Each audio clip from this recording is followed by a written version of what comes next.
Hello everyone, this is Gorax and today I'm gonna show you quickly how powerful Rook is in Season 3 of DragonHeir Silent Gods.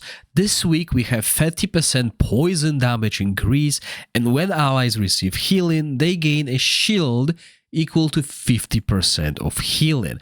And the damage I've done is over 5 billion damage. As you can see, almost 5.1 billion yesterday, and today 4.9 billion. So let me quickly show you the strategy on the temporal vortex that you will use going forwards. Remember, you can support your favorite content creators in the Content Creator Bond Plus, which is available in the bonus events here. If you press the link, it will direct you to the website where you can put my code Gorax1 and link, so when the event finishes in December, you get some freebies as well as support my channel. You can also do it on the website and you'll find the link to it in the video description as well as the pinned comment. Remember, code Gorax1 with capital G. So first things first, we need to go back and let me show you the mist generation that works with this team. You need to dispel the mist. You need to deal damage to remove a stack of mist, and you need to gain a buff to remove 2 stacks. With Felocia in the team, we're gaining a lot of buffs. With Rata, we're removing some of them, but we are doing a lot of damage nonetheless. And I just ran a quick simulation to confirm that this works, because I've been playing around with timings, and let's start with the timings. I need to explain what's happening. So as you know, we're gonna jump into the phase, the red phase, where we do extra direct damage. This does not affect Rook's damage, but this affects the damage that our corrosion heroes do, which means we'll generate more corrosion. So this happens from this period up to 15 seconds. So in theory, yes, we could try and cast our ultimate starting at 12 and finishing by 15 seconds to put in this first rotation, the first skill set. However, with these timings, I do have slightly more damage, but what I'm gonna do is I'm gonna clone this team and change them slightly and see if that is really the case. So if we go to the skill timings here, this is what I mean. I'm skipping the first rotation, but if I really want to, I can really start this at this time and still manage to hit it before the 15-second mark. But this, however, would mean I need to change the Rata's timings as well, as she needs to hit just slightly after Sacridia, right? So this will extend the buffs that we do. So let's run this and compare these two timings. Skipping the first rotation, worth it. 5.1 billion damage done with the previous timings. I hope I changed the team because I usually copy and forget to press it. So 5,194. So this is better. More actually, that's the same team as I said, right? So random, I just got my highest damage. So let's go with this timing. Let's see if this will increase the damage. Is it worth skipping the first rotation? If we do more than that, and we're gonna run it multiple times to confirm, then yes, it's not worth it. And there you go. Huge difference. We also died because we changed the Rata's skill timings. Just to confirm, let's run it again. So it looks like skipping the turn does make a difference. Maybe just unlucky RNG on our part. Let's have a look if we can survive this battle. Yes, we did, but we still did lot less damage. As you can see, 700 million damage difference just from the timings alone. So this confirms that skipping the timings, skipping the first turn, does work, and this is the team we used previously. So now that that is confirmed, let me walk over the strategy. Let's go back to the timings. and explain what happens. So we're hitting the red phase or blue-blue-red depending on your luck, and we deal extra direct damage. Extra direct damage means we do more damage, which means we generate more corrosion. Corrosion is generated through Rook and Sacridia. Rook uses the corrosion. Yes, he generates the corrosion as well, but he mostly consumes it until he gets 10 stacks of his buff.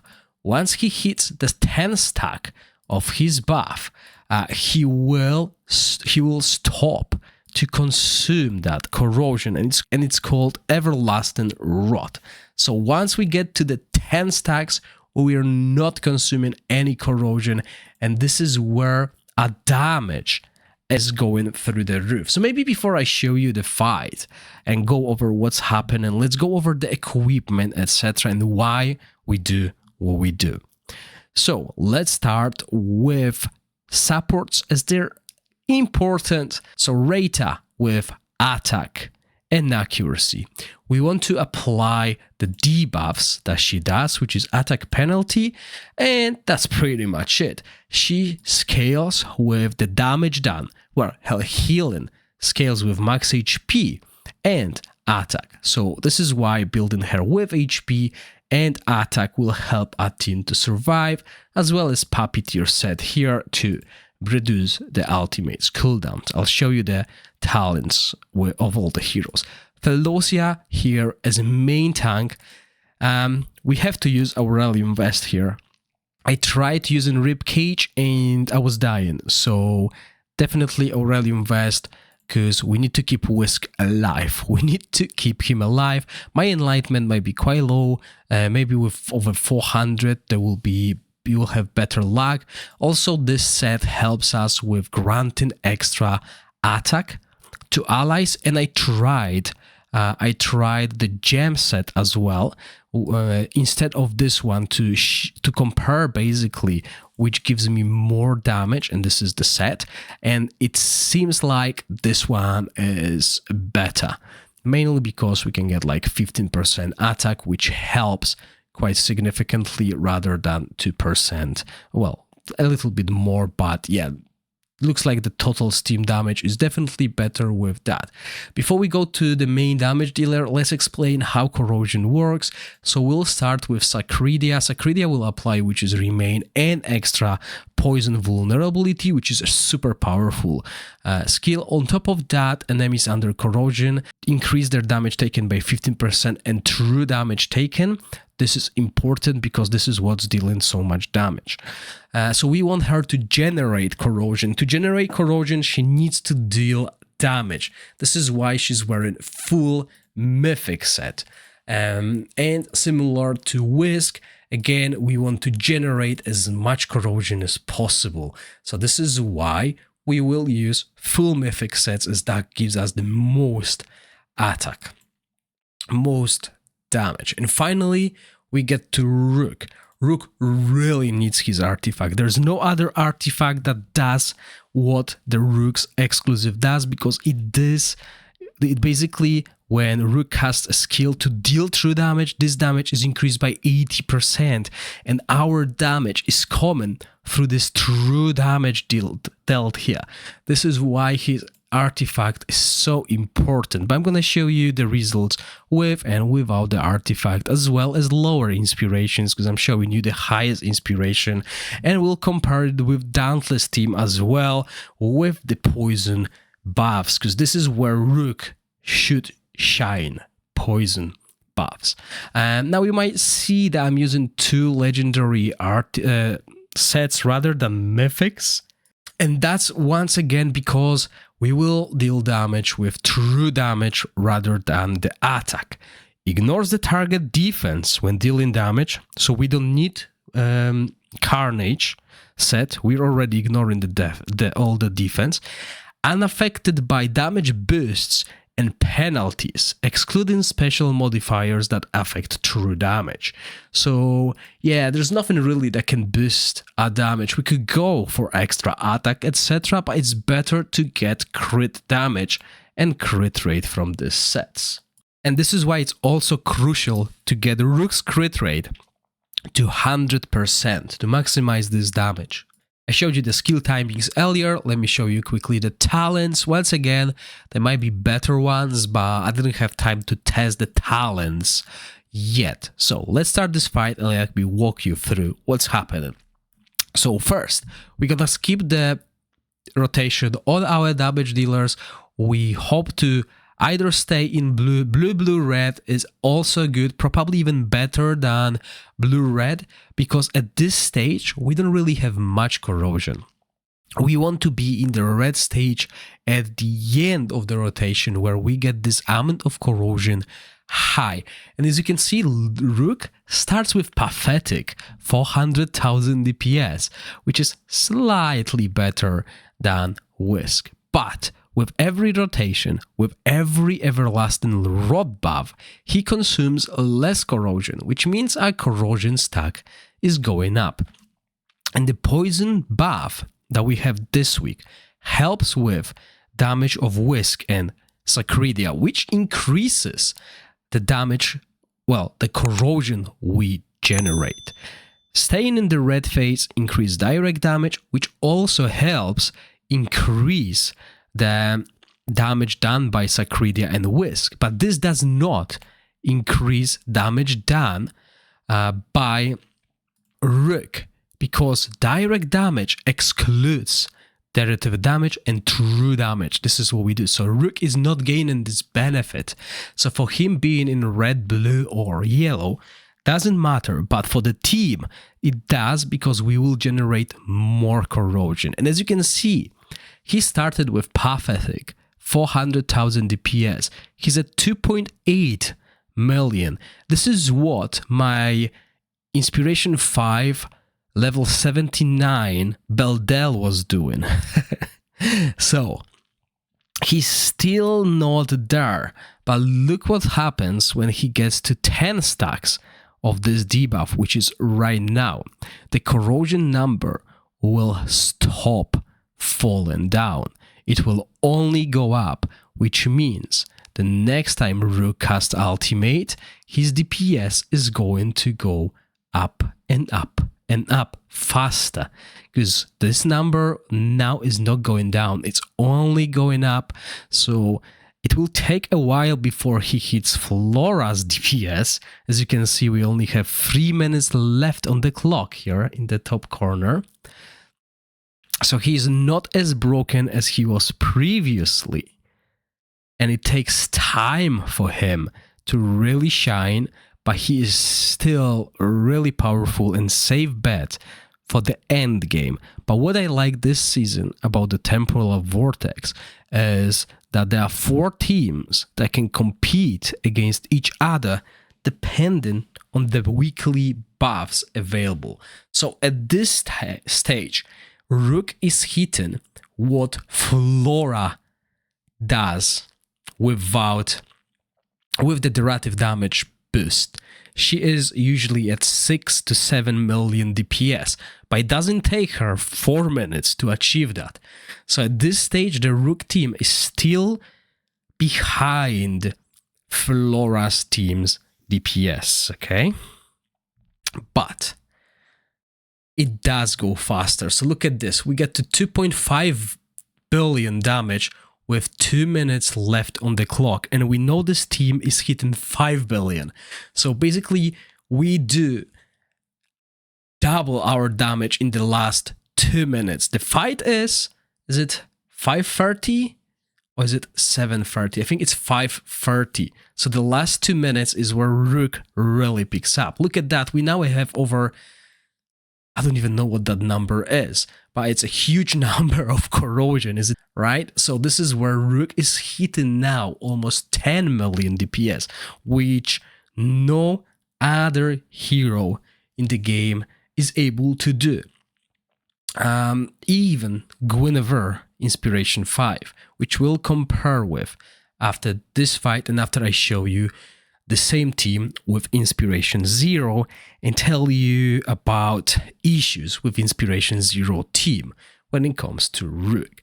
So 10 million DPS, that is huge. that is something that not many teams can do, not many heroes can achieve. But yeah, it does work for Rook. So just takes ages. 10 million DPS achieved, 5 billion damage done. It's all about Rook in this team. However, he can't do these numbers without Whisk and Sacredia. Dargo might still work, but would not go for Dargo if you have Sacredia, because her passive is huge damage boost. Okay, and now it's time to do Inspiration 0 Rook, and let's see how much the damage will fall, and then I'll show you the Dauntless team. But before that, obviously, Rook without the exclusive artifact. Let's try that, because that is the debate. Look at this. 1 billion damage, 648, which tells me the damage dealers did not survive. Only the supports did. So that's why it's important to have these inspirations to help us with survival. Obviously, you can change things around, change supports, like put in Ogok instead of Reita. That will help with survivability, so try this. And when it comes to those who don't have his exclusive, the Whisper of the Consumer Mask, it deals additional true damage when the wearer deals ultimate skill. If this doesn't work, remember either crit rate or crit damage artifact will work as well to help you deal damage, right? But remember, true damage is where it is at. So let's do it again. Inspiration 0 Rook team without the exclusive artifact. Is it worth building? Because Inspiration 0 Beldel can do way more damage than 900 million. at this stage. 815. So as you can see, I mean, as I said, probably in the previous fight, Rook team did not, the DPS died quite early, and then it's the supports who really survived this fight. So let me load that, and you know that we've done over 6 billion damage with the Dauntless team previously, with Inspiration 0 in previous week. Let's see how this team fares in the Poison week. So 5.1 billion damage done with Rook team in the week that boosts the Poison damage, which is the week for the Rook, for the Corrosion. The Dauntless team is how many? 1 billion behind, with not getting any buffs. And as you can see, even Guinevere died. She probably died like at the end, and she's doing only 5 million damage compared to Rook's 10. So that is really good result for the Dauntless team. And just to compare it with Inspiration 0, because Inspiration 5 Guinevere is a huge boost. It's a really tremendous boost of damage. Inspiration 2 is a bait. She's not doing damage through her ultimate. It's the Inspiration 5 that changes her totally, because it doubles her damage. It's no longer random. That's the battle skill. 50% becomes 100% at Inspiration 5 and doubles her damage. So this is where you want your Guinevere. Similar to Rook, you want Rook at Inspiration 5, because you could see that damage was huge. And not only that, you know, Whisk Inspiration, Sacredia Inspiration helps a lot. And look at that. Stayed alive the same amount of time as the Inspiration 0 Rook team, but did over 500 million damage more. On the week where Rook's damage should be higher. So Inspiration 5 Rook versus Inspiration 5 Guinevere on the Poison damage week, Rook wins. In the previous week, where we had attack speed increase, Guinevere was the winner. But Inspiration 0 Rook in the Poison week does less damage than Inspiration 0 Guinevere team. So that's it. That tells us that the Rook has been balanced. I heard in Season 4 he's going crazy again, probably some new mythics or something else been added in Season 4, but we're still in Season 3, we're playing our version of the game. So let me know in the comment section down below what you think about this team. Maybe you found another team that works better. Maybe my timings are not the greatest. Maybe you found more luck with different timings. I would like to hear that. Remember, join my Discord. We can discuss that, and click that subscribe button, and I'll see you in the next one. Thank you for watching. Stay safe. Bye.